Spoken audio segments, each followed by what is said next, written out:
Okay, so we are going to start with color today. Yeah. How many people in this room have had, well, how many people in this room have had a lot of color theory? How many people have had no color theory at all? Okay, no, that's perfectly all right. So for those of you who have already had a lot of this, this will be a good review. For those of you who haven't had any of this, this will be a good introduction to it. The reason that this part is as important as it is because it's pretty much the underpinnings for all of Photoshop, how Photoshop actually works. So to that end, there's a certain amount of color theory that is absolutely critical. So has the copy actually happened for most of you guys? Have you gotten most of that part down? Okay. Then do me a favor. If you didn't get it copied to your hard drive yet, you should still be able to access it off of here. If you look in week number 1, it's not going to be week number 2. Look at week number 2. Yep, it's week number 2. It's this redcard.rgbpsd. I want you to double click on that and go ahead and open that up into Photoshop. Meanwhile, I'm changing what my screen looks like so that saved application. Say what? It says could not use saved application color settings because of problem using Adobe Color Engine. The default settings are being used. Hey, Lexi. It's my birthday. You should take a screenshot of this. Yeah, it's got that. By the way, we can lay the blame on all of this right at the feet of the art department because the art department is who's managing this now. Yours opened fine, right? Yep. Several of these opened, but on some of them we get this. Hey, Mercer, what in week 2 did you want us to click on? It's called redcar. Now, were you able to get the redcar.rgb.psd? And so, is it comparison with anybody that, like, was everybody able to get the words? If you were able, English. if you were able to download, or it came up with like Versa preferences when you logged in, does any? Gosh, I don't even know how to word this right now. My brain has stopped functioning. Who's having this issue? Is it just me? Is it literally just you? What popped up? What did it say? Did anybody else have a problem? There's a dialog box that opens. Tyke is trying to open up the file. I just asked you the car file. All of you guys have the car file open, so clearly you had no problem. But on Tyke's it says, could not use the saved application color settings because of a problem using the Adobe Color Engine. The default settings are being used. So the new settings that were supposed to be loaded on this machine to make this machine safe for you guys to use, there's a conflict with this machine, obviously, but everybody else seems to be okay. So it's just this one guy. All right, happy birthday. Happy birthday, right? Don't worry, we'll go through and change your, so just go ahead and say, okay, we'll change your Adobe Photoshop settings anyway. All right. I don't need, like I said, I didn't know how to even begin to explain that. Yeah. Okay. All right, so these are all. Okay, I keep trying to change settings on this thing. So my screen, so you see my screen. There's no. Let's just try opening the image again, maybe with Photoshop open. There we go. Huh. See how this works. I'll pray for you. Okay. Great. I'm gonna just copy down this info real quick and I'll return this. Great, thanks.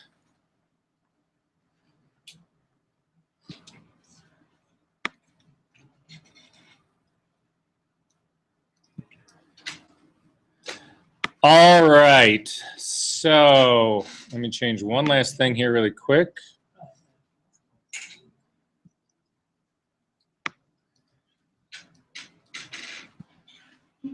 Okay, yeah, so here we go. I'm gonna time you guys on doing this. I'm gonna give you 2 minutes to turn that car green. Go.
Like when you heard that, like.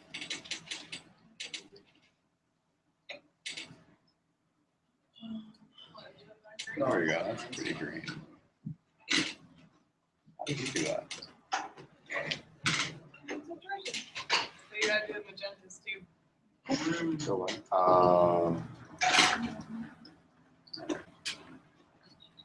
All right, you got 30 seconds.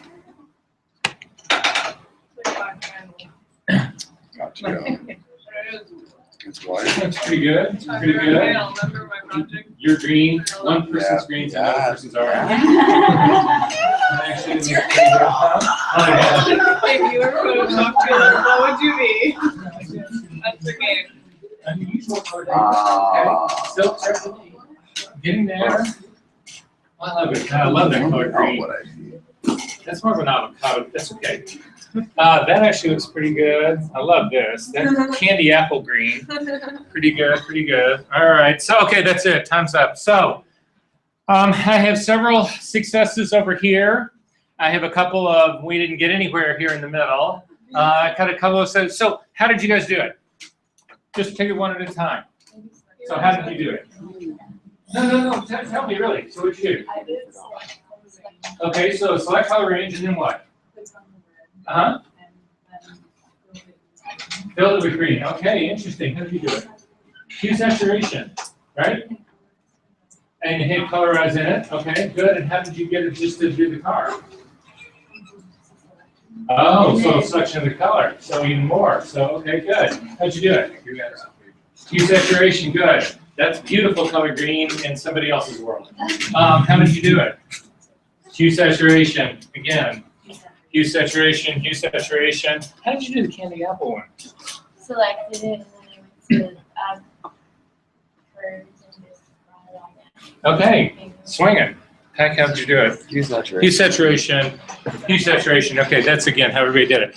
So do me a favor, guys. I need somebody to get a stopwatch and see how long it takes me to do it, okay? Let me make sure that I'm sort of like ready to go. And so somebody just say go when you're ready. Okay, go.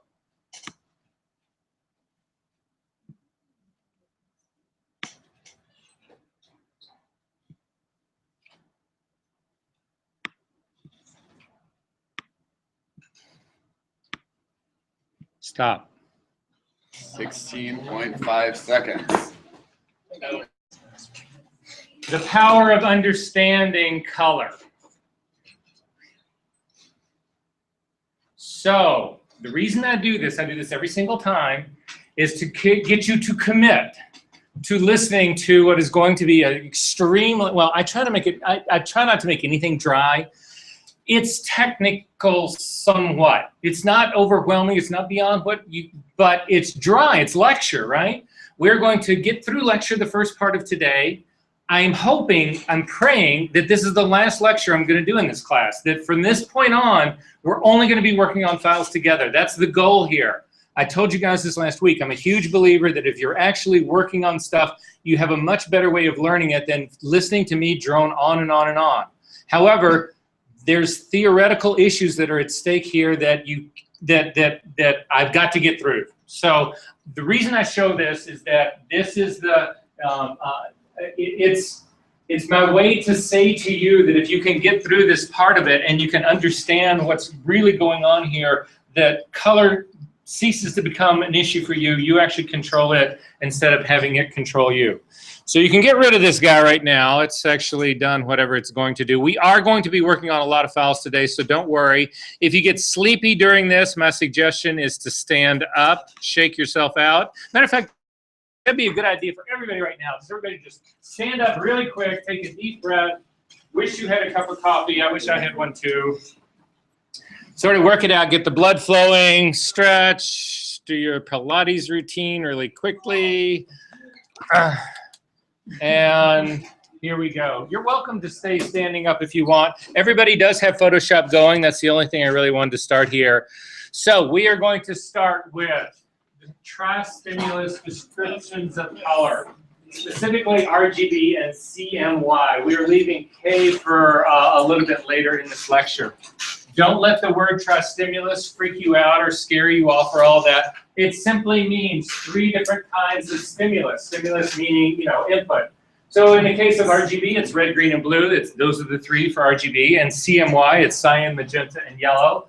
Those are the 3 guys right there. So we will start with the way they came up with tri-stimulus color. These are actually, this is actually, and again, I know you guys in Digital One who were with me before have seen this before. I apologize for the repeat, but anyway, it's a good refresher. It's all good. So the way they figured this out is they actually, and it's interesting, color theory is based on human eyeballs, and so is the way film was designed. The way film, conventional black and white film and conventional color film also were designed to replicate how your eyes actually work.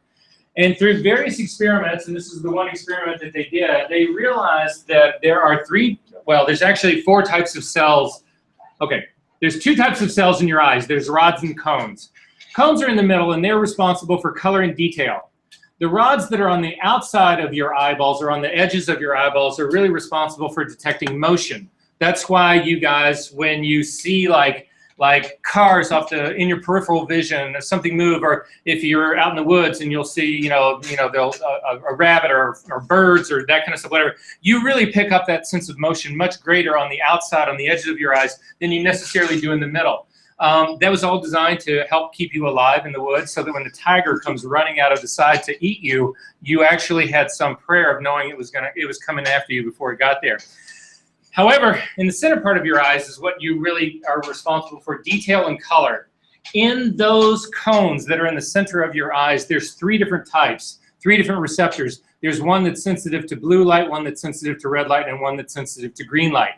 They knew this in early people who actually were dissecting people, and there were various ways that they could figure this out. So what they did to actually establish that it really did work this way is they set up this experiment. So there's a screen right here with a hole in it that this person is actually looking through.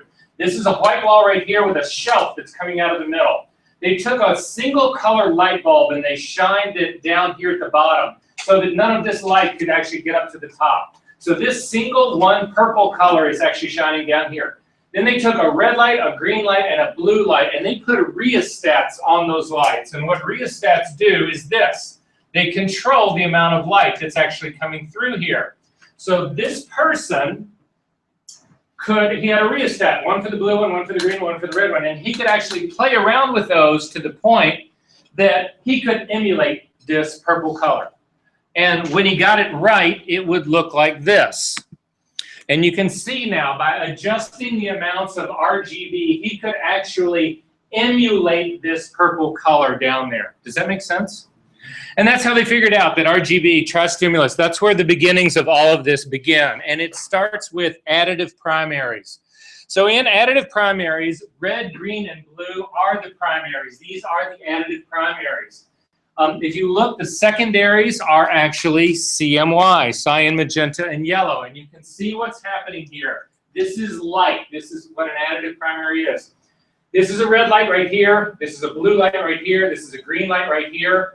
Where the blue light and the red light overlap in this area right here, you get magenta. Where the green light and the blue light overlap right here, you get cyan. And where the green light and the red light overlap here, you actually get yellow. Where all 3 of these overlap here in the center, you get gray. If you drive this additive primary to its maximum intensity, you get white. But nonetheless, equal amounts of all of these, of the additive primaries, RGB, whatever, equal and neutral gray. It's just the difference in a middle gray, a darker gray, a lighter gray, and white is where this happens at the maximum intensity. So it is emissive. It is a monitor. It's like, there's nobody on this monitor, right? Okay, it's emissive. It's a monitor. A monitor is a good example of an emissive additive primary. You start with no light. That is what black is. So what does black look like on this monitor? That's what it looks like on this monitor. That is black.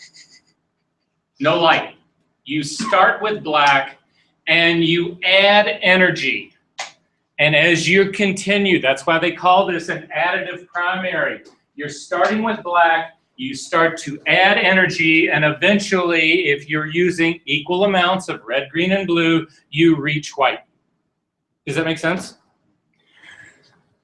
If you add proportions of RGB, you can achieve any color. That's the experiment that we just saw before. Different amounts of RGB. If you have all equal amounts of RGB altogether, you'll end up with grays. But if you end up with, say you do more green than blue, but those are the only two colors, you have no red at all, then you'll get a cyan that's got a green cast to it. So you can achieve the entire range of color using just these three primaries. This is an important one. If you don't take anything else away from this first slide, it's this guy right down here.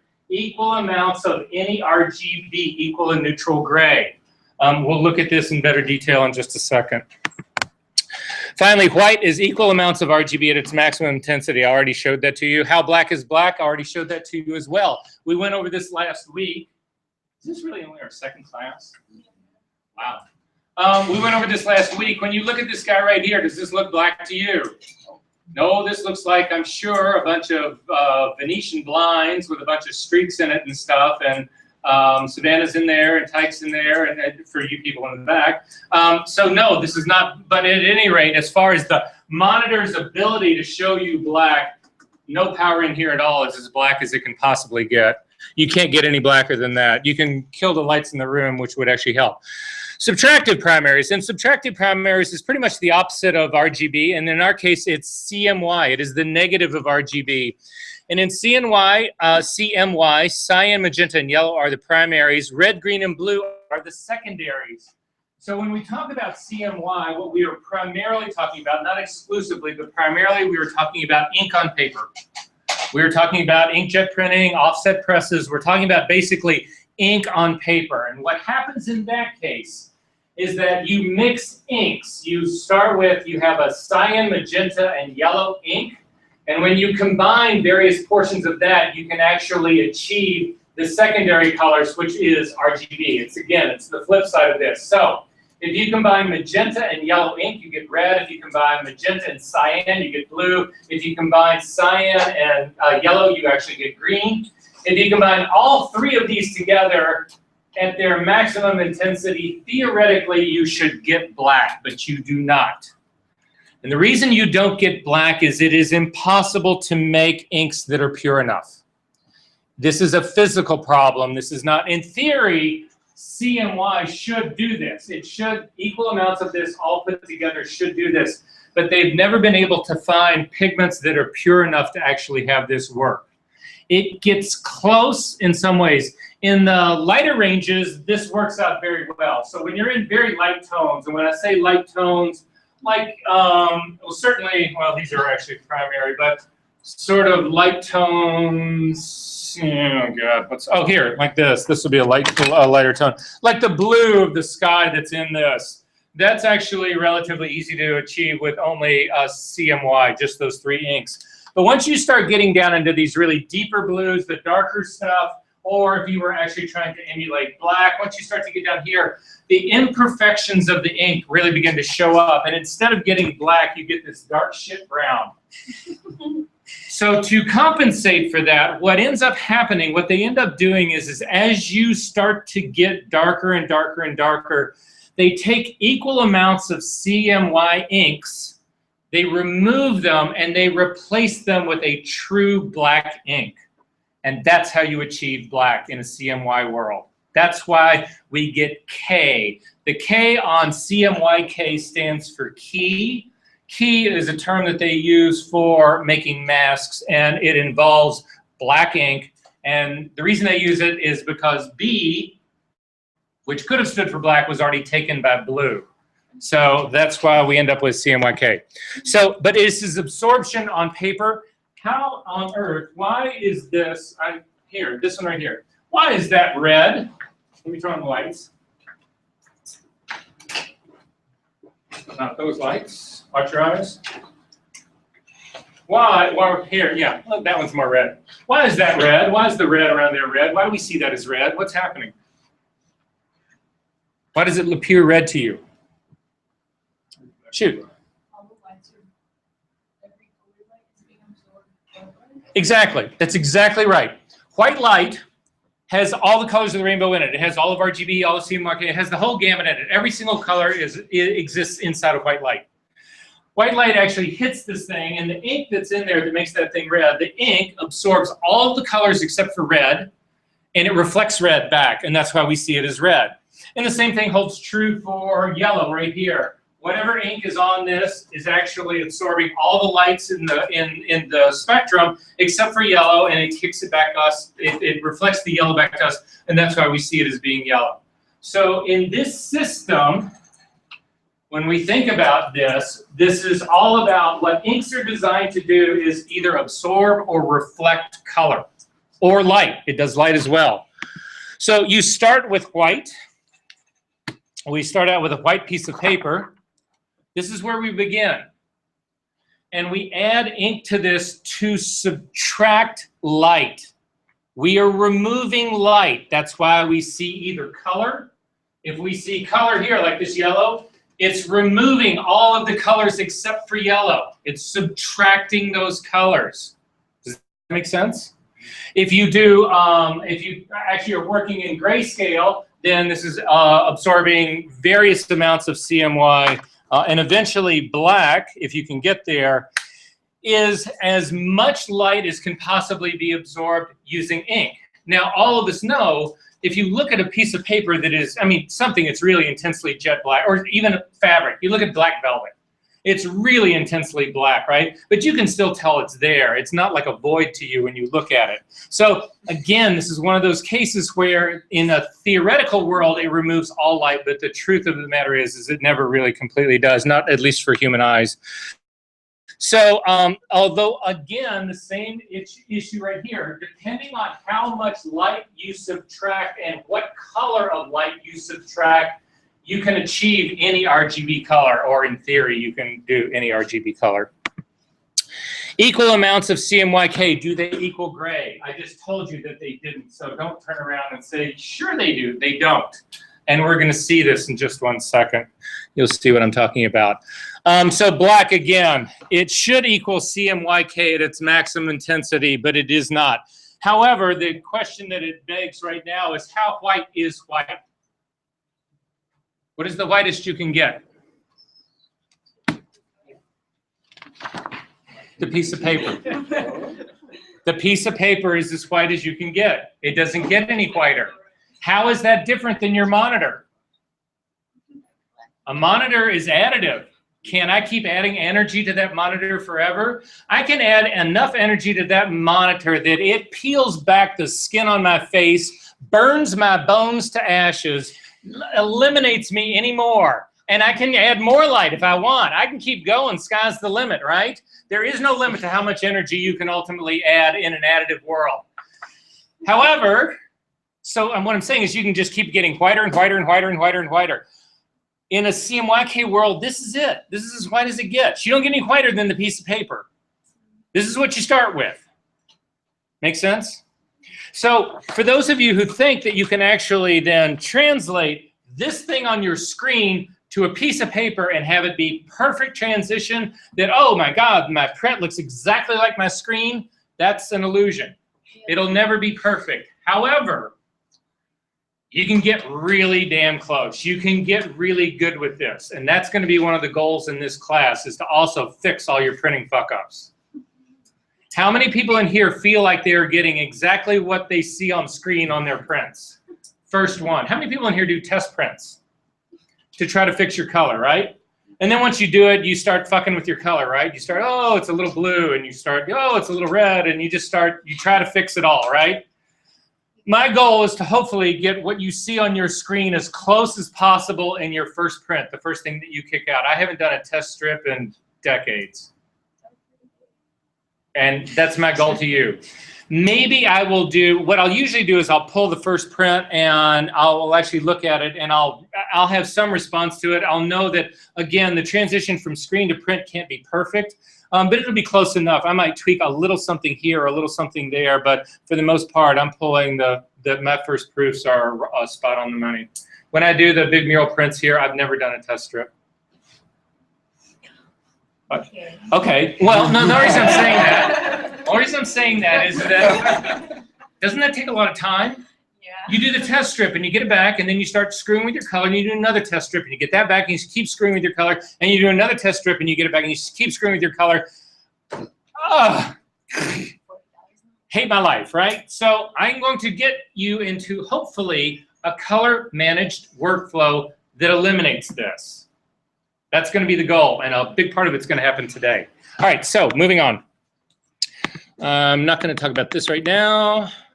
I need everybody to open up Photoshop. I'm going to jump out of this really quick so you can look at it. Inside Photoshop, your screen is not going to look like mine right now, but do me a favor if you can. Click on Window up here at the top, and come down to Workspace. Do you see anything that mentions retouching? Oh, yes, right there at the top. You don't? You didn't get the thing.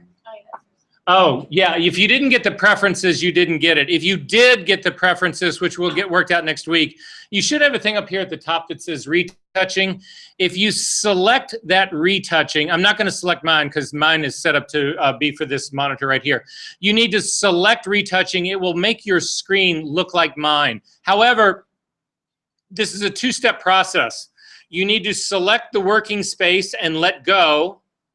And then you need to come right back to the very same window, again, down to Workspace, and come down to Reset. And what is listed in the Reset should be whatever workspace you just selected. So, again, Workspace, select Retouching, back up to Window, to Workspace again, down. And if it should say Reset Retouching right here. If you do both of those, your screen should look something like mine. This is a little bit different. It's the screen. It's the layout that I use to actually do retouching. Now, and the only reason I point this out to you, you can use any layout that you wish to use yourself for your retouching. You do not need to do. You do not need to make it look exactly like mine. But I should probably. No, I'll save this for the end. Remind me at the end to show you guys how to do custom workspaces. I want to make sure I get through this color part first. If we have time at the end, I'll show you how to do a custom color space. If not, we'll do it next week.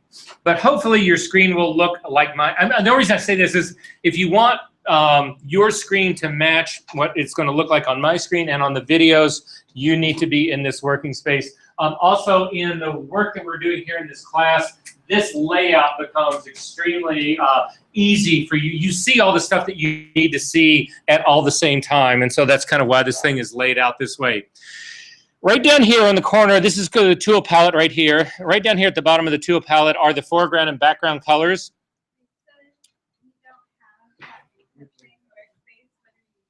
You can actually use the default one. Everything I'm going to show you right now will be in the same place. So if yours looks like this instead,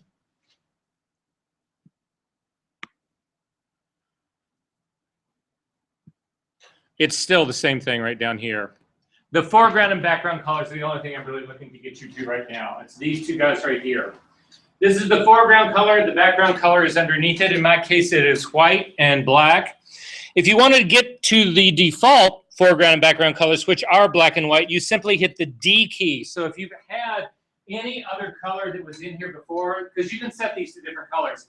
If they were set at a different color before and you want to return to just this straight black and white, you hit the D key. To switch those two, to make the background, the foreground color, and the foreground, the background color, you simply hit the X key. Those split those two. If you can't remember that, this little icon that's right up here just above it, the little baby one, if you click on that, it will also set your colors to the foreground to their default black and white. And also the little double-headed arrow there will do the same thing. That will flip your foreground and your background colors. Foreground color is always the color that's on top and to the left. Background color is always the color that's underneath it and slightly to the right.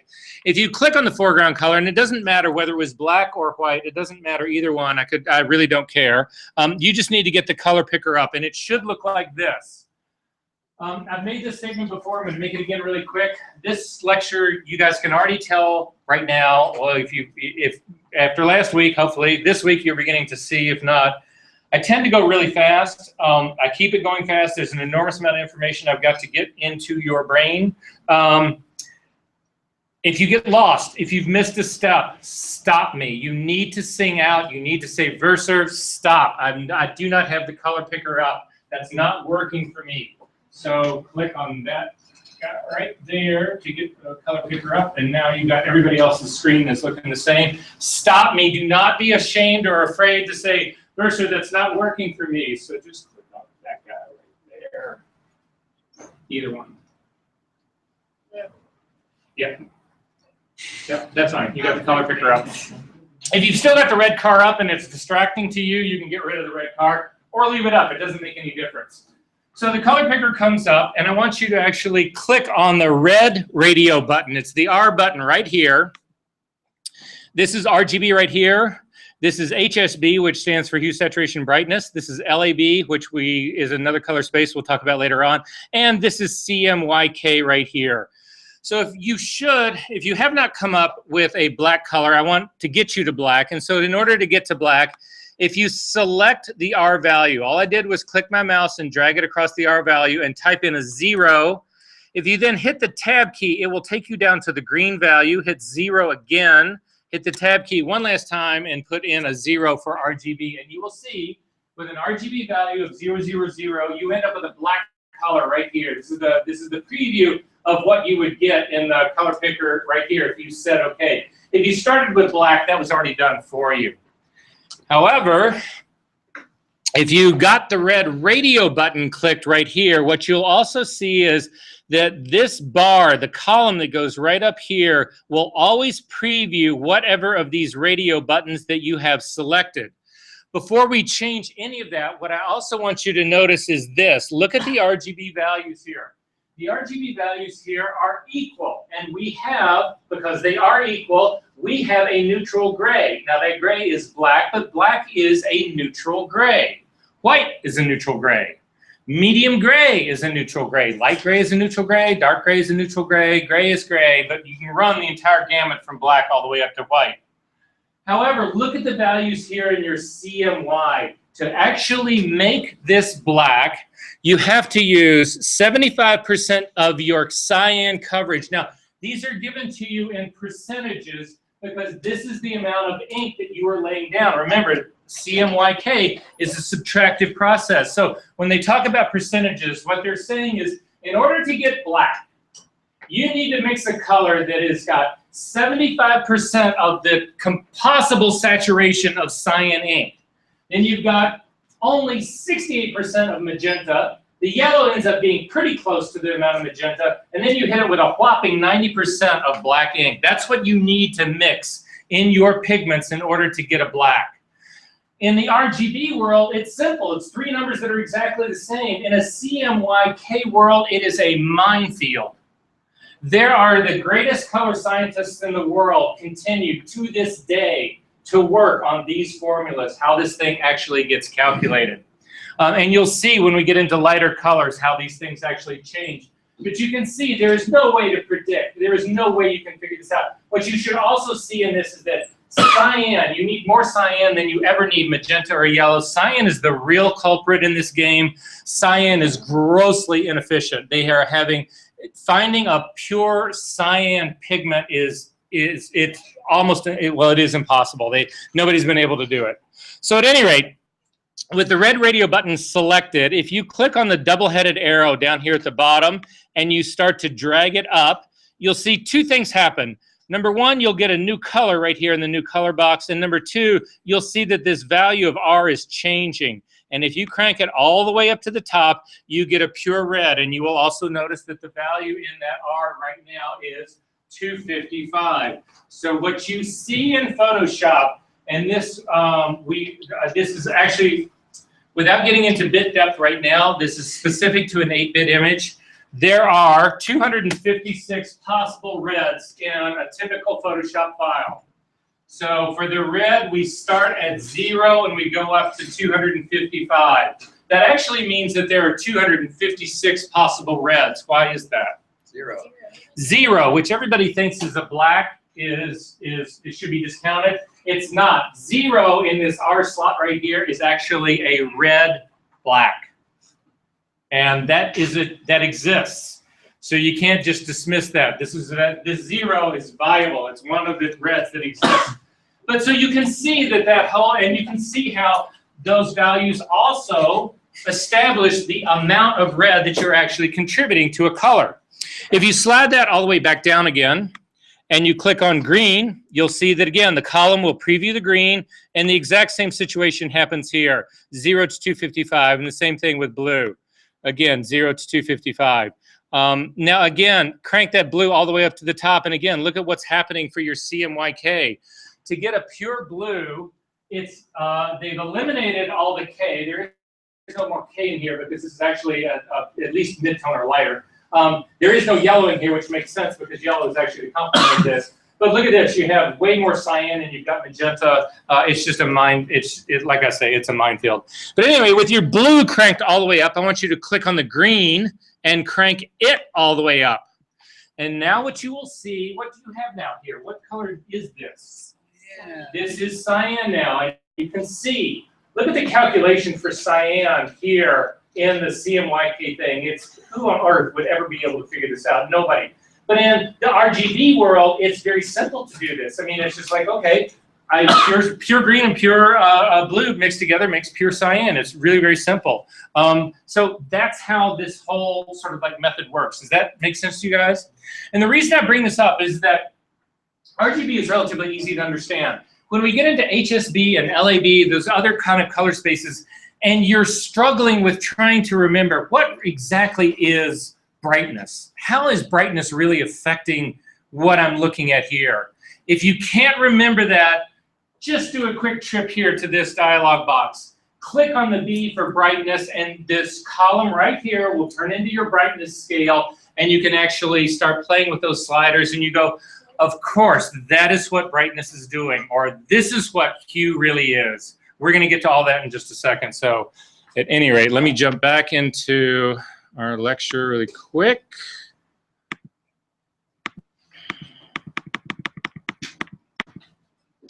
Okay, so what is tri-stimulus? All of the colors of the spectrum can be described in terms of 3 values, or stimuli. The 3 values that we actually picked here were RGB. Human eyes are tri-stimulus. Your human eyes are RGB. However, and this is a big however, it does not have to be 3 primaries. And when I'm talking about primaries here, we're talking about RGB, or we're talking about the subtractive primaries, CMY. It does not, you do not have to describe color that way. Color can actually be plotted in 3 dimensions. Again, 3 different stimuli. We can actually refer to this as a 3-dimensional space. And this is where the term color space comes in. To adequately describe color, you need 3 axes. You need 3 dimensions of it. 3-dimensional implies a 3-dimensional space. So what I want you to imagine is that this room is actually a cube. Forget the fact that it's longer, or let's just say that this part's cut off, or in part of that, just that this is a cube that looks just like this. It's a cube right here. What this drawing is trying to show you here is this. They're going to plot color. They're going to start in this corner right down here in the bottom. The corner right down there is going to be 0, 0, 0 black. There's no red, there's no green, there's no blue. As you start to travel up right along this wall, you're not moving out into the room at all. You're not moving in this direction at all. You're simply going straight up to the top. You go from the straight down, from the bottom down here, 0 green, all the way to the top is 255 green. We're not moving out in this direction or in this direction at all, straight up. That is the green axis here from in this corner back here that you cannot see. 0, 0, 0 is black, all the way up to the top is pure green right up there in the corner. Does that make sense? Okay, I'm going to zoom back down now. 0, 0, 0 black there. And now instead of going up, whatever, I'm going to go along this wall. I'm still all the way down on the floor. I'm coming straight out. I'm not going up at all, and I'm not going in this direction at all. That ends up being my blue axis. So I start down here, 0, 0, 0, black. As I stay along the floor and come to this furthest corner here against the floor, no direction out here at all, that gives me my 255 blue. Make sense? And then finally, the same thing. I zoom all the way back here, 0, 0, black. As I go along this wall in this direction, again, on the floor, not moving out here at all, not going up at all, I end up at this corner down here, the bottom corner down there, pure red, 255 red. Does that make sense? Then, if that's the case, where's white? Exactly. White is the other opposite corner up here. It's the corner opposite my black, 0, 0, 0. Because the corner that's up here it's all the way up at the ceiling. That's 255 green. It's all the way forward.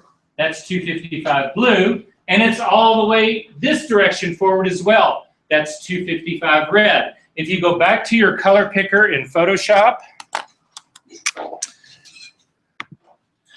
and you actually put in that value, grab your red color slider and drag it all the way up, you will see that your new color is white.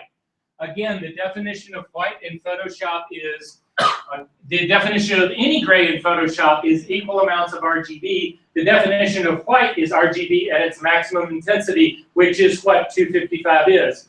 Now, we've already seen black there as 0, 0, 0. We've seen 255, 255, 255 is white. If you select the RGB value, dragging across it just to make it active, and type in 128, hit the tab key to go to green and hit in 128. Hit the tab key to go to blue and hit in 128. You will see that you end up with a 50% neutral gray. By definition, 128 is halfway between here. Now, that's actually not true.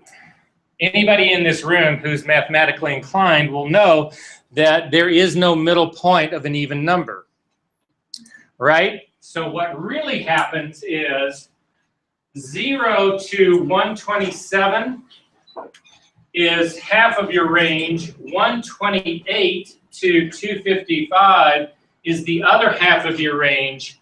Perfectly neutral gray happens right in here at 127.5, which you cannot have in a digital world. There are no half values. These don't exist.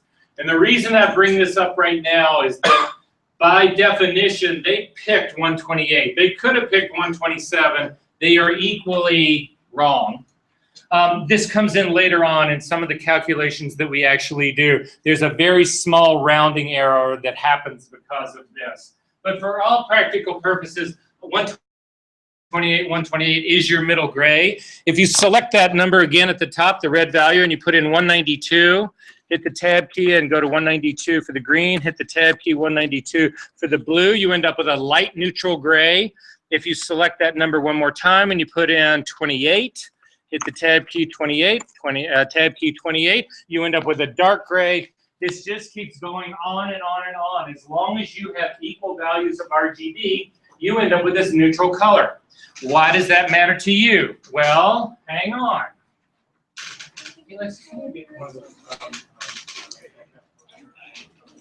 I need to.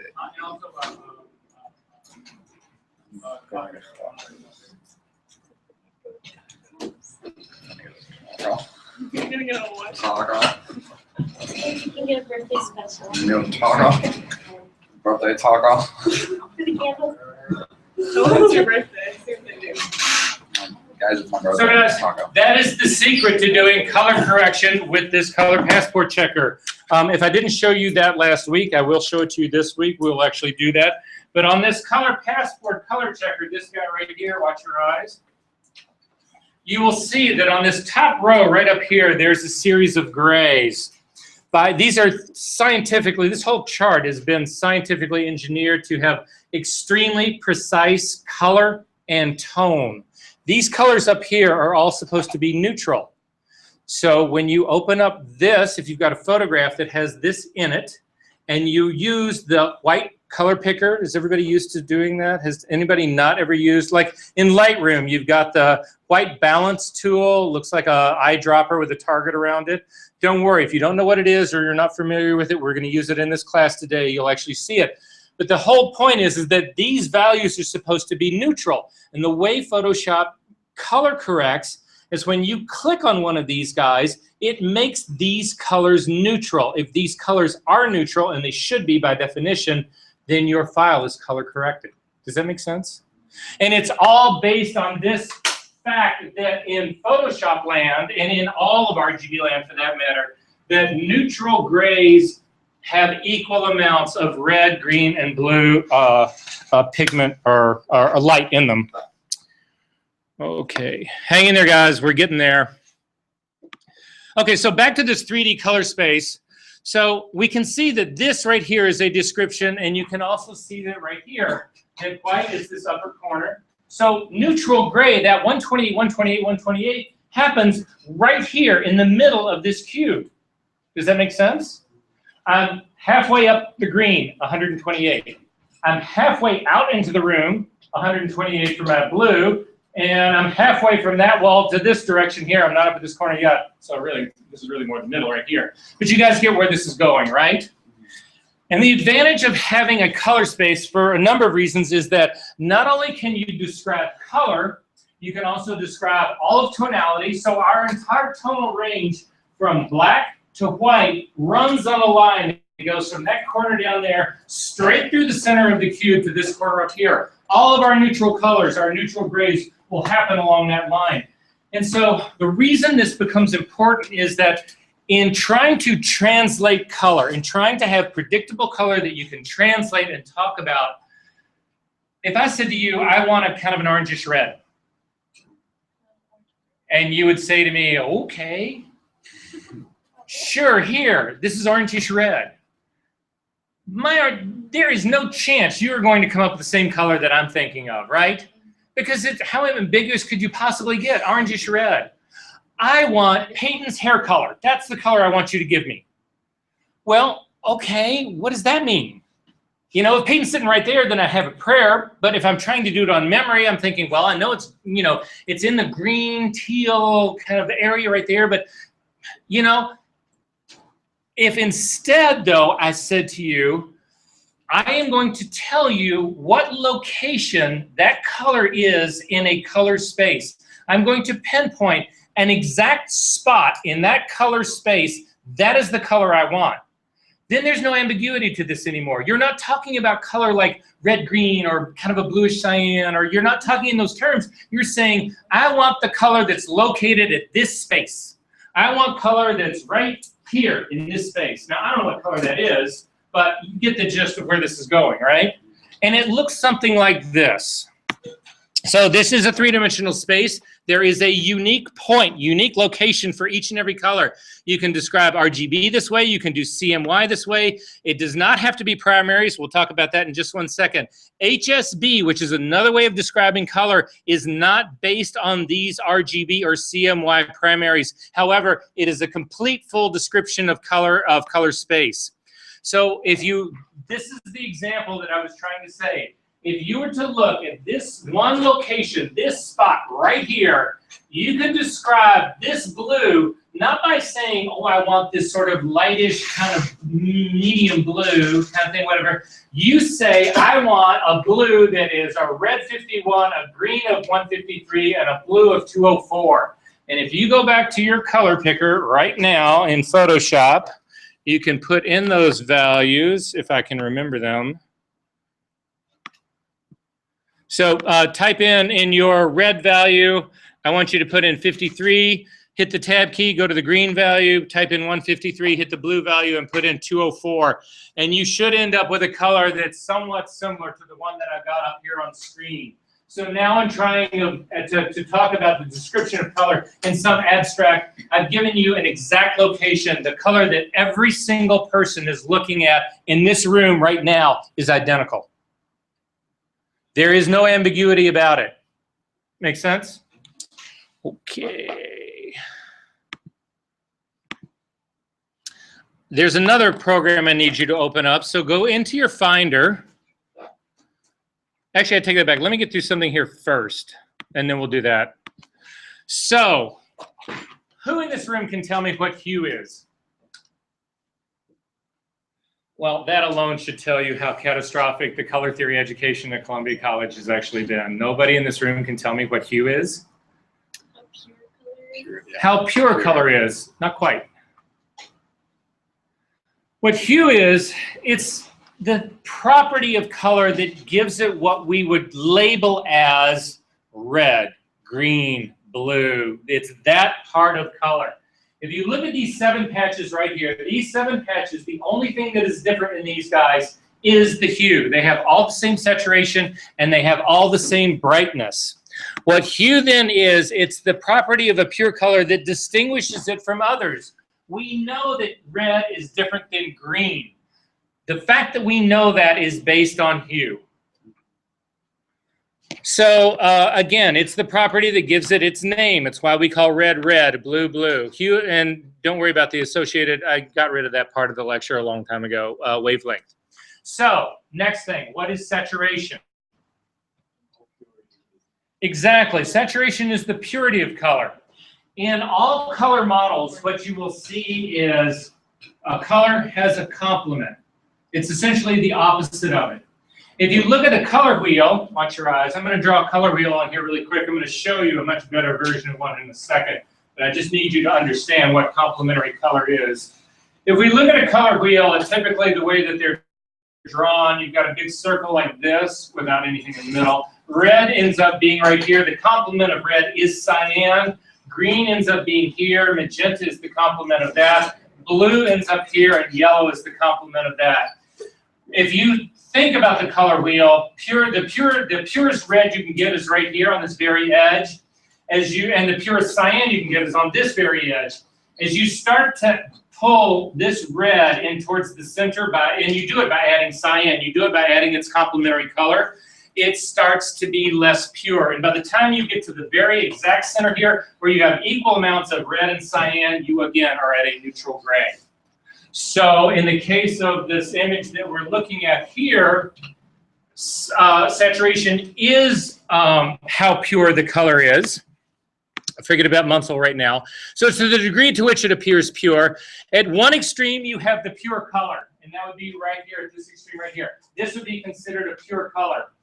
As you start to add the complementary color, by the time that the other end of saturation is when you've lost all color. You end up with a neutral gray, and that's, even though this slide doesn't look neutral gray, that's actually what's going on here. And then finally, brightness. We get to the last one. Now, brightness is the trickier one because most people who get into this don't necessarily understand the concept. It's not that it's exactly the same thing, but in large measure, brightness is the same thing as lightness. So you'll have HSB models, which stands for hue, saturation, brightness. You will also have HSL models, which stands for hue, saturation, lightness. They're not identical, but close enough at least to deal with at this stage of the game. So in this case, what brightness is, in looking at these patches, these 7 patches right down here, they all have exactly the same hue. They have all exactly the same saturation. The only thing that is different in these guys right here is the brightness, how bright they are. So again, it is, if we look at this, it's where it's the property of which this thing appears to contain more or less light. At one extreme, you have black. At the other extreme, you have white. And then in the middle, you've got the shades as you're going from your lights to your darks. That is what brightness is. These are 3 other values that we can use to describe color. They are not RGB, they are not CMY, they are HSB in this case. So now, go into your Finder really quick for me, please. You need to, if you don't have a window up, just hit Command-N. It will bring up a new Finder window.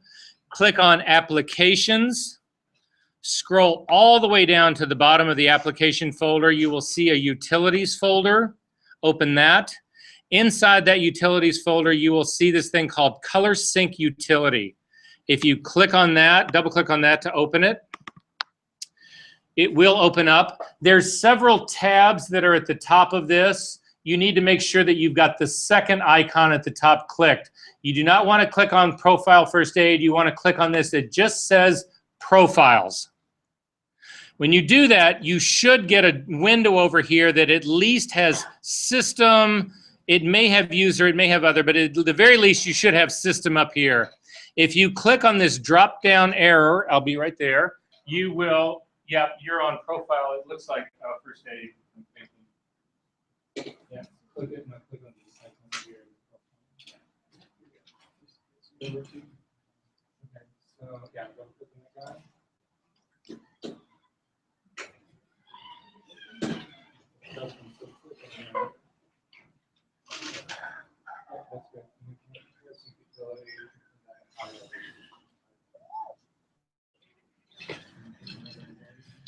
That's not showing up. So we need to know that again. You can try restarting it again, but something's wrong with it. Did it work for you guys? You're good?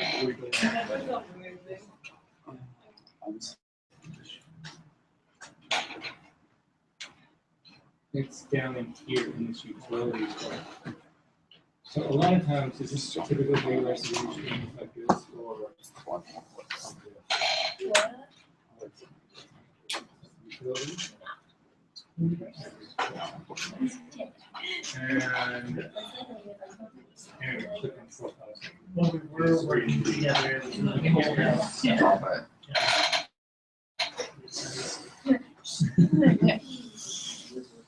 Yeah, that's right. Yeah, that is application. By name.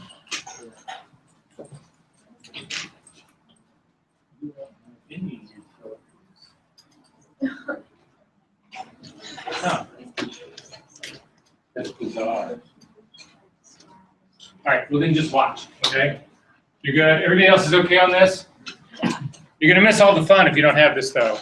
But at any rate, if you click on this drop-down system and click on Adobe RGB, you will actually see the Adobe RGB color space. And if you click on this guy, you can actually move him around. Now, if you were really stoned, you could do this for hours on end. You could just sit here, you could put on Pink Floyd, and you could just do this all night long and completely get lost. But what you are looking at here is a three-dimensional plotting of the Adobe RGB color space. And what you'll notice in this is, or hopefully notice in this is designed the way an HSB model works. In HSB, what you have got is, if you imagine HSB like a globe, at the very top, at the North Pole, you have got white. At the South Pole, you have black. In the very center of the Earth, you have got neutral gray. If the equator that goes around this globe is your primary saturated colors, it's where hue is. As you start to move from the center of the Earth out, you end up going from the center, which is neutral gray, out to the edges, which is pure saturation. You're going to see how they created this model in my lecture right now. So just imagine it. This is what the color space for Adobe RGB looks like, which is the one that everybody in this room should be using. So now you know what it is and where it looks, what it looks like. This is how they built it. If you go back to the color wheel, this is what the color wheel looks like. So again, just by the drawing that I showed you guys before, this is how many people in this room never did a color wheel painting in art class? We all did it, right? You all painted the color wheel, and right, we all did that, right? You all remember it as the beginning moment of your exciting career in the arts. That's the way I always felt about it. So anyway, this is how they designed the color wheel. Munsell was actually the first one to do it. If you think about the rainbow, the spectrum, how many people in here have ever seen light go through a prism and it splits the prism into the rainbow, right? And if we need to remember the colors of that rainbow, we all learned Roy G. Biv, right? Did anybody not do that? Some of you guys I know are going to think I'm out of my mind right now. But at any rate, whenever you see the spectrum split apart, white light split out into its colors like this, it tends to be in a line. What Munsell, the person that you saw flashed really quickly, what he did that was pretty revolutionary for it is he took that spectrum and he bent it into a circle and he created the color wheel. He invented the color wheel. And this is what it looks like.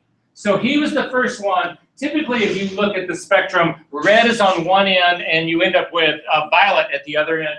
He was the one that actually connected that. As you start to go around here, you come back and you see that the violet back here then connects to the red again. So this was his invention. It's brilliant. It's a huge aid in figuring out color. So what's happening here is this. You start with the three primaries. You start with red, green, and blue, and they need to be as far from each other as you can get them. Now, a typical circle has 360 degrees. We've all heard that, right? Everybody in here knows that a circle is 360 degrees, right? Well, if you have three things that you need to be as far from each other as you can possibly get them from each other in 360 degrees, you simply divide 360 by 3, and you get equal sections, right? And so you see this is actually what happens. If you look at red as being 0 degrees, and you go 120 degrees here, you end up with green. If you go 120 degrees in this direction, you end up with blue. So RGB are as far apart as they can possibly be. Then the complementary colors fall exactly in the middle. Again, blue mixed with red equals magenta.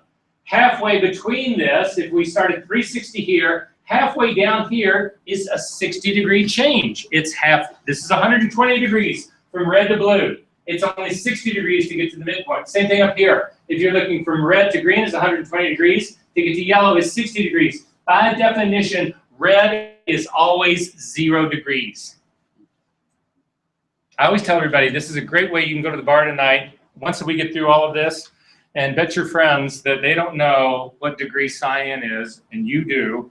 And yeah, and you just make them feel really small, and then they're going to feel, oh my God, I'm in the wrong class. I should have gotten in that retouching class. I'm such a loser. And they'll say, yeah, you are. But if you buy me a beer, you'll feel better about yourself. And anyway, so at any rate, that's how the color wheel was designed. So in this case, the primaries as far from each other as possible. They are also at the very edges of the wheel. The most saturated colors are at the very edges of the wheel. The subtractive primaries are the ones in between. Each color is opposite its complement. So again, the complement of red is cyan, the opposite of green is magenta, the opposite of blue is yellow, and vice versa. The opposite of yellow is blue as well. So that's how this thing works. In the very middle of this is perfectly neutral gray. This point right here in the middle is equal amounts of red and cyan, but it's also equal amounts of green and magenta, and it's also equal amounts of yellow. That's why this happens. This is why it's green here. What is missing from this? Brightness, exactly. There is no white and black in here. Why? It's two-dimensional.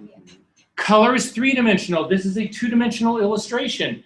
We had to give up one of the dimensions, and the one that's been given up here is brightness.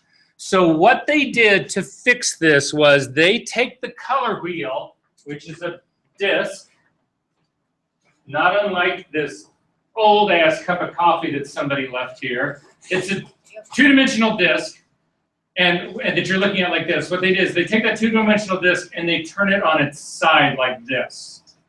And then they can add the third dimension, and it looks like this.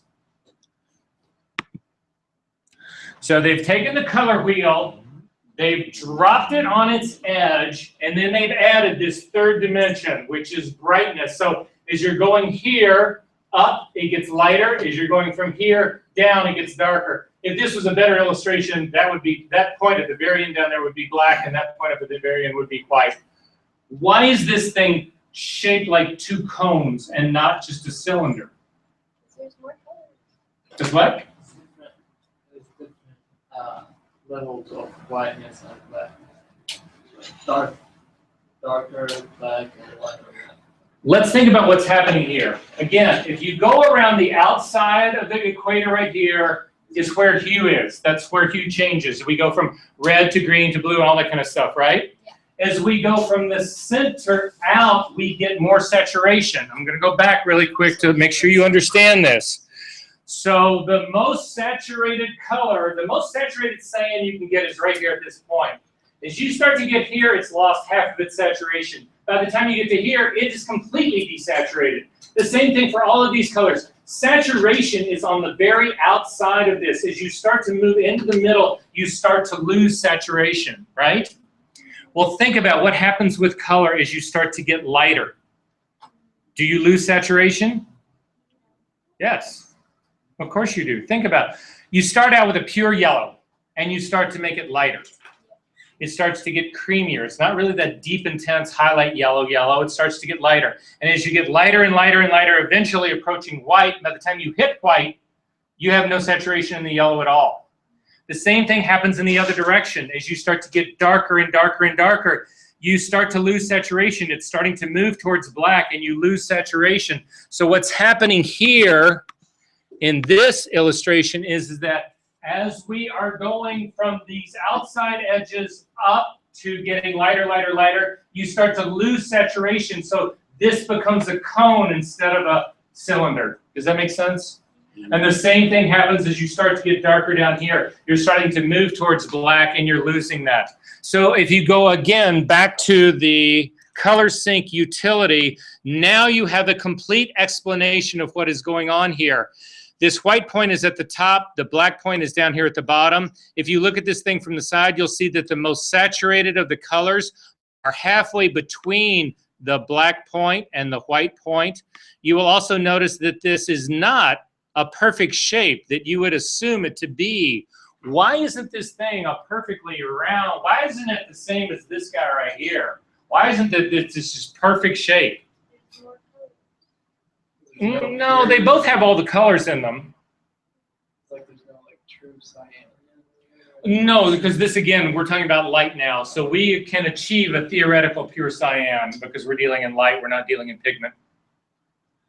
The reason that this is not symmetrical is that different colors saturate to different degrees. You can get a much more saturated red than you can a purple. You can get a much more saturated yellow than you can a purple. Does that make sense? Yeah, I mean, I got it in for purple. So the reason this is not a perfect, perfectly round globe-shaped thing is different colors saturate to different degrees, and you can sort of see it here. If you look at the top of this, you can see that the greens and the yellows saturate much more. They're much further away from the center. They're much more, there's a much greater distance than like the oranges and definitely the purples and the blues in here. They're not as far away. So if you were to look at this model right here, you would see that the areas that are green in the back push much further away from the center point than these other guys right here. Does that make sense? Okay, so as long as we're in the color utility, sync utility, I might as well give you the bad news. So you can actually do comparisons between color spaces with this color sync utility. It's not just about fun on drugs. If you come up to this little arrow right here, and you click on this, so I'm up in the very top corner, or the left-hand corner of the preview right here, and you come down and you click on hold for comparison, you will see that this thing gets ghosted out. It's actually a light color right now. It's been ghosted out. Then you can actually add a different profile to this. In our case, I'm gonna pick sRGB. And when you do that, the sRGB ends up the one in color. And the original Adobe RGB one is the one that's actually ghosted out in this white framework right now. And you can see the mismatch between these two. The really startling thing about this is that you can see how absolutely gigantic Adobe RGB is relative to sRGB. So how many people in this room want their file in this big old Adobe RGB space full of color to begin with? Or how many want theirs in this little baby ass sRGB space that is good for printing only? Say what?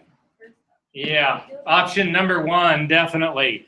So, but the reason I say this and the reason I wanted to show you this, oh, you guys got it. Yay. Good. The reason I wanted to show you this is that in this class, I reject the fact that some instructor is going to sit up here and say to you, you should be using Adobe RGB. Well, why? Because I said so. Bullshit. Show me why. Why can't I use sRGB? Well, this is why. It gets even better. You can actually do this. you guys aren't gonna have this. I'm gonna have this only on mine. So I'm gonna show you, I'm gonna hit clear comparison. I'm gonna go back to my Adobe RGB space right here, and I'm going to say, again, hold for comparison, that I'm gonna go look on my computer for the color space of my display. When you actually do calibration and a profile of your display, you actually get them, they end up showing up here. And you can use this tool to map what you can see on your monitor right here to what Adobe RGB is, which is the space that you're working in, right? This is the color space of my monitor. So all of this color in white right here, Adobe RGB can handle it. My monitor can't show it to me. Anything that's out in this green space out in here in Adobe RGB, my monitor can't show it to me on this laptop. That's pretty sad, right? All right, I'm gonna make you feel better now. I'm going to get rid of this comparison again. I'm gonna go back to Adobe RGB. It's this guy right here. My NEC monitor at home has also been profiled. It's this guy right here. Look at how close these two are to each other. They are virtually identical. My monitor at home, I use to do all of my color critical retouching. You guys who are using your laptop monitors, half of your green you will never see on your laptop. Your camera can capture it. It's there in your file. You are blind to it. You can't see it. If your monitor can't show it to you, it doesn't exist for you. I know, that's a drag, isn't it? It really sucks. Sorry. If you're interested in getting a serious monitor and going down that road, talk to me. We will talk about monitors. They change every 6 months. You can get, I can tell you, I'm just going to tell you this right now. You can get a relatively, small 24-inch, not something as big as this kind of guy, whatever. It's actually color critical for probably around $400 or $500. That's an option for you. It's not a deal breaker. If you want a little bit bigger, we're looking at $1,000. But at any rate, it's something you've got to keep in mind. Am I telling you right now you need to go out and buy a monitor? No, I'm not telling you that. I'm just trying to give you the reality of what's going on. You've got all this amazing color in your file and you fucking can't see it. Well, if you can't see it, you can't do anything with it. It's that simple, right? Oh, first, sir, I really wish you hadn't have done that. Yes? I find this space a little bit slender. I cannot understand what it means. Okay. Let's see what you have comparing. Just confirm these are set. Oh, these things right here. No, that's actually a great thing. So I'm going to actually show that to you. I'll show you this as well. That brings up a really good point. So, and you guys can do this one as well. So do the comparison again. Hit clear comparison for me first. Pick Adobe RGB again. Come down, click hold for comparison, and then click on sRGB. And the question is what's going on over here? What's happening here? So we know right here that these are colors right here that you can have in Adobe RGB. These exist in sRGB. These colors right here that are grayed out exist in Adobe RGB, but you cannot get them. They don't exist in sRGB. But these guys over here, see where these little colors are breaking out, these solid colors right here? These are actually colors that you have in sRGB that do not exist in Adobe RGB. But you'll also see how minimal they are. Try to really get a side view of that, and you'll see that it's like, it's a couple of these purples down here. But these are colors that do exist in sRGB. They are not in Adobe RGB. But again, in the bigger picture here, what sacrifice would you rather make? Does this make sense to you guys? Okay, because we're going to use all of this. We're almost there, guys. We're almost at the end of this. Promise. Yeah, we're doing good. We're doing good. Okay. Okay, we've talked about what this is. The color wheel flipped on its side, adding the third dimension, you get brightness at the top and the bottom. You get lighters are going up, darkers are going down. Saturation is this S thing. It's the distance from this. Hue is where you are on the equator that's going around the equator like this. Brightness is going up north and down south like this. And again, this is something that you can use HSB to map color. This is now a color space that you can use to actually map direct color based on its location. These are all the variations that you will see about this color model right here. hue, saturation, brightness, hue, saturation, lightness, hue, lightness, saturation, hue, saturation, hue, saturation, D, et cetera, et cetera, et cetera. The problem with all of these models is that all of this, you cannot generate hue, saturation, brightness on its own. It's basically calculated from RGB. So you start with an RGB model and you calculate what the HSB values ultimately of it are, which again, open up the color picker in Photoshop for me one last time. We are going to go back and look at this one last time. And in your color picker again here, you will actually see, I'm going to go ahead and say if you've got any of this going here, let's go back to black again. So hit 0 for red, 0 for green, 0 for blue. We're back to black. Again, if you click on hue right now, you will see that the column turns into the possibilities of hue. And as you start to drag and go up, you'll notice that you're not getting any change here in the new. Why am I not getting any? It's not changing at all in my new color. Why am I not getting any color up here? You got no light. I have no brightness and I have no saturation. You're absolutely right. Saturation and brightness are set at zeros here. So in that case, I can't get any color because my brightness is down to 0, which by definition is black. So if you click on the brightness and drag it all the way up, don't do anything else, just the brightness, you will see now that I get white. Well, why don't I have the color, damn it? Because you got saturation. I have no saturation. I have what I've picked here right now. This is this hue, this 97 is probably, well, if we look at the color wheel, it goes in this direction. That 97 is probably, I'm guessing, kind of a yellow, yellowish green. It's somewhere up in this range up in here. But because I have no saturation, it just is white. I've got 100% brightness, but I have no saturation. So it doesn't matter what my hue is. The hue could be anything. It would still ultimately be white. If you click on the saturation slider and drag it all the way up, now you finally have a color. You've got 100% brightness, 100% saturation, and this is a hue of 97, which is just about exactly where I picked it should be. It's somewhere right in this yellow-green range. If you click on that hue and you type in 0 degrees, what color are you going to get? Why am I getting red? By definition, red is 0 degrees. What is the opposite? In a 360-degree world, what would be the opposite in degrees? 180. If I'm facing here, it's 180, right? We've all heard that. 180 degrees is exactly the opposite. 360 degrees would actually be the very same color. 360 degrees is red. You start here at 0, which is red, and you go all the way around 360 degrees, and you end up right back at red again. So 360 and 0 are identical. The opposite of red is 180 degrees. If you type 180 degrees into the hue right now, you will get cyan, which is exactly what we anticipate it should be.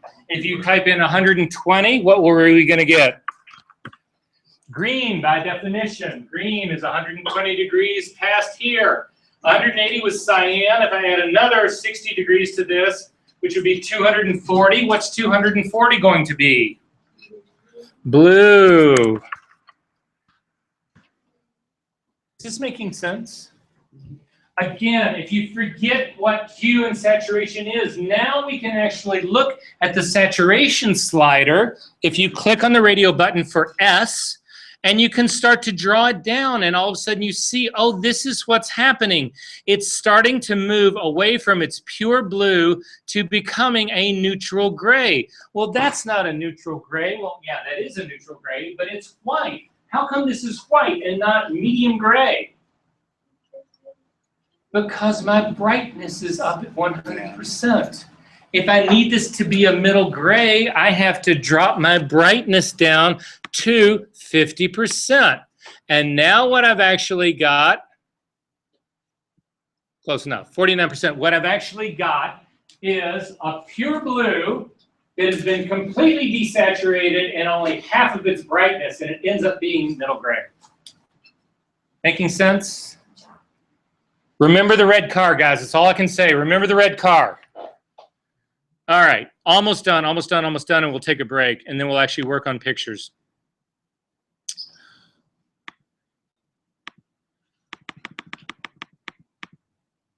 Okay, so here's the problem, and the thing that we've actually got to solve from all of this. RGB, CMY, HSV, all of these are derived from RGB. So any limitation that exists in RGB is going to exist in these other models as well. They all have the very same limitations. Every single eyeball in the world capable of vision has a different perception of color. Your two eyes, you got two of them, they each have their own perception of color, and it's not the same. Every monitor has its own definition of color. Every printer has its own definition of color. Every single device has a slightly unique, different version of what color really is. Our job is to eliminate that variance, all those different variables. If we can get it down to one, and they're all the same, then we're good to go. Then my color, what I see is the same as what you see, is the same as what you see, is same, right? That's going to be the thing that we're going to actually try to get done here. There are an infinite number of tri-stimulus color spaces. It's easy to convert between them. It's really, that's actually a very simple part to do. What's difficult is to handle with the infinite variety that there are. And the solution to all of this is what we call all these things, what we call your eyeballs, what we call these monitors, all of these things. These are all device-dependent color spaces. It all depends on the device that we're looking at. And I know you guys have all gone, you've seen the wall of TVs at the electronics store at Best Buy, and you look at it, and it's the same picture on all of them, but they all have different color on them. They all have, and that is an issue that we need to get away from, because if we are going to deal in predictable color, if we are going to deal in a predictable workspace, four-color working space, whatever, we've got to eliminate all that variance in there. We've got to eliminate that. So this is the method that I'm going to actually show you. RGB values are monitor dependent. HSB values are monitor dependent. CMYK values are printer dependent. That's all the problem. The solution to this is profiles, some of the things that we have been looking at. So profiles are actually data representing the color reproduction characteristics of any given device. And the way this stuff works, I'm going to show you guys when we come back from break. I'm going to show you how many people in this room have never calibrated a monitor. That will change today. If you work for the Walt Disney Company, if you work for Pixar and you do not calibrate your monitor in the morning, you're fired. No questions asked, every morning. They track it. No calibration, you're out. You cannot work on color without calibrating your monitor and profiling it and using that. All right, so we're going to look at that when we come back. So profiles are the answer to all this, and the way they work is this. And I'm going to actually show you the process for this and also one for your camera. But the way they work is this. They actually, you take this, it's a hardware, in the case of a monitor, there's this hardware puck. Looks like this. It sits on your monitor, and there's software that goes along with this. And the software starts spitting out color, and this thing measures what your monitor shows it. And if they're exactly the same, if they're correct, everything's great. But if they're not correct, if there is a mismatch, then a notation is made in the profile that there's a problem here, there's a mismatch here, and the fix for that mismatch is put into the profile as well. So, watch your eyes. This is what happens. So, you put the puck on your monitor, and the software kicks out, let's say it kicks out a pure red. I keep going for red. Should we try some other color? Blue. Green. I'm just looking at Peyton green. We'll go for green. So here's your monitor right here. And it's got the little puck on it, like this. And the software that's in your machine, it asks for, it says, show me a green 255. And your monitor displays what it says, okay, here, this is green 255. The puck actually measures what the real color is. And the real color says to the monitor, you fucking little liar. That's not a green 255. That's a green 248. So the monitor says, if you guys can't see in the back, stand up. It says green 248. And so it knows it's not the right color. So there is a notation that is put in your profile that says, whenever Photoshop is asking for green 245, this monitor is showing green 248. We need to fix that. So the profile, which is right here, this is my profile right here, says that in this problem right here, when you're asking for green 255, you're 7 points of green short on this. You need to add a green of +7. It knows that it's missing 7 points of green. That notation is put in your profile. Now when your monitor, when the software asks for, when you're using this profile, when the software asks for 255 and the monitor is going to give you 248, the profile takes over and says, no, we need to add 7 more green to that. And in the end, you get an adjusted monitor here that has a green of 255. Does that make sense what's going on here? Does this not make sense to anybody? This is how all profiling is done. This is profiling for your cameras. How many people in here have ever profiled their camera? Love you guys. You can profile your cameras. How many people in here have actually profiled their printers? This is exactly the same thing. The exact same process works here. When you profile your printer, you print out these big targets of color, right? And then you measure them. Isn't that how you guys profile printers? Yeah? I'm going to show you print profiling here as well. Not today, but we will get to print profiling. We're going to do this whole thing one end to the other, from camera to print. But the issue here is they all work the same way. You start out with a series of known color. Then you measure the color, and the derivation, the deviation from what you're supposed to have and what you really do have is your profile. That's what builds your profile. Does this make sense? Is there any questions about this? Yes? How can we avoid about like a reflection from environment or something like light? Like all these room lights in here? Yes, because also the light influences our consequence. Absolutely, it does. That's why in last class we were talking about if you're serious about doing your color correction work, you should have neutral gray walls. You should be wearing black, not a color. If you were wearing that red t-shirt right there, you would be putting a red cast into your monitor. If you were, all you other guys are okay. Don't worry, Peyton, you don't need to wear a hat. You're okay. I didn't even wear this. So I mean, if I just want to like measure my monitor, I should also wear that. No, we're gonna no, because the hardware is gonna do that for us. This is going to do it for us. You do not do this by eye. This is all done with hardware, okay, which takes all of that out. That eliminates all that problem. We'll do this as soon as we get back from the break, okay, which we're gonna be on in really quick. Does that make sense? Okay, so the way these profiles are built in this world is, again, they measure the deviation from a known standard, and then the profiles adjust for that deviation. And this is an important issue right here. So how do you make those transitions? How does this profile, where does this profile land in all of this? And this is where it lands in all of this. They call these things working spaces. And then this PCS just stands for profile conversion space. That's what this is actually standing for. But in Photoshop, they simply call them working spaces. And we already know them. We've been talking about them already. Working spaces are universal. We're going to look at this in just 1 second in a little bit more detail.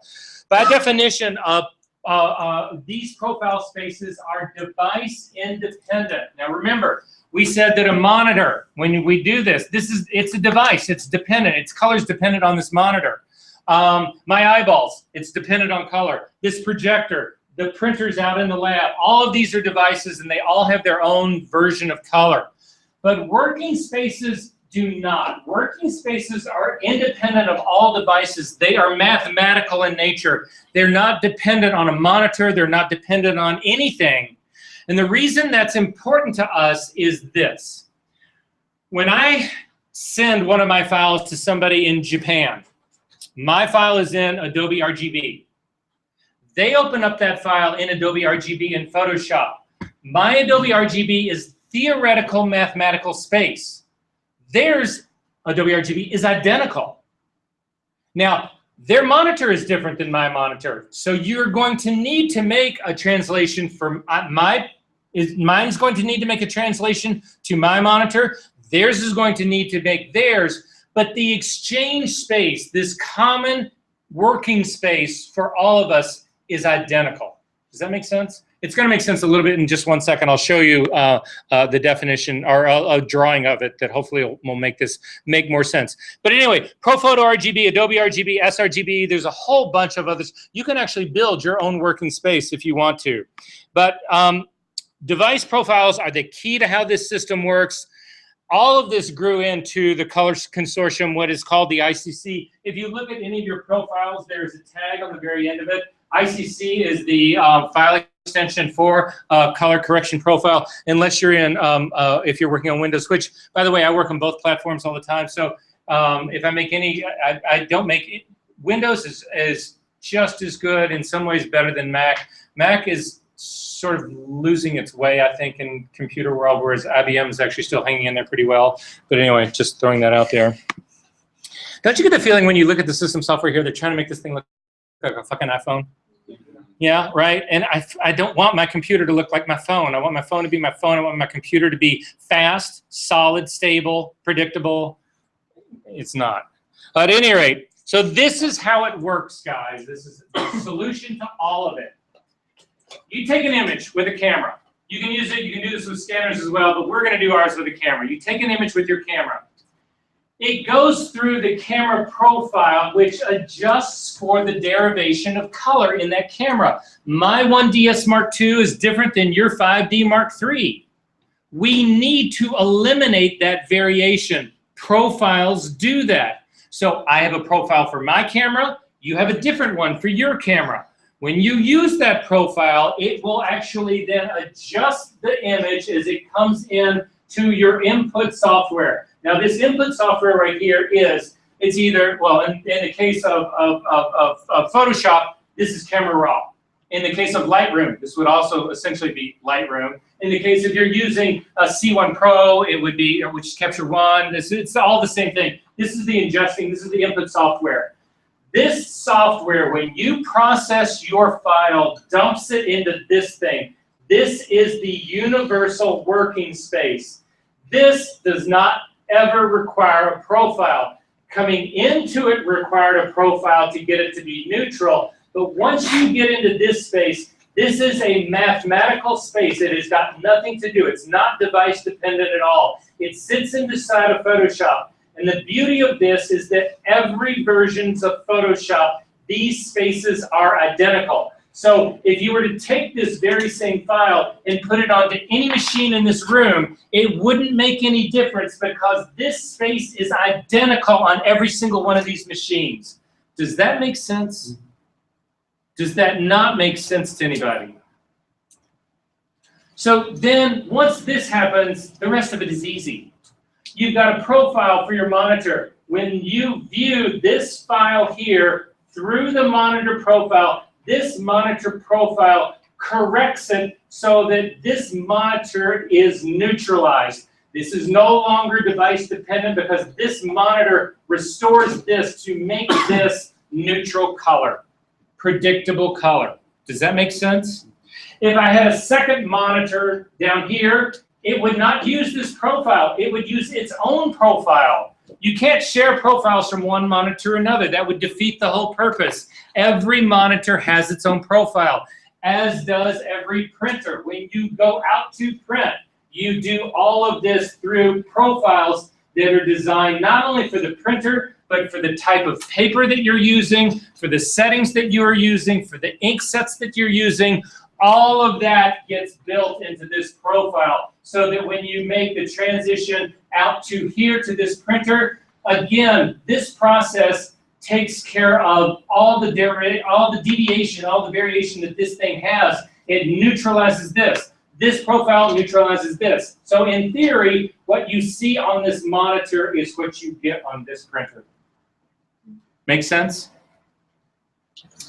Let's do a break, and then we'll come back and really work on files. I got about 10 till 3. If you can make it 10 minutes, if you're going to make it longer, run.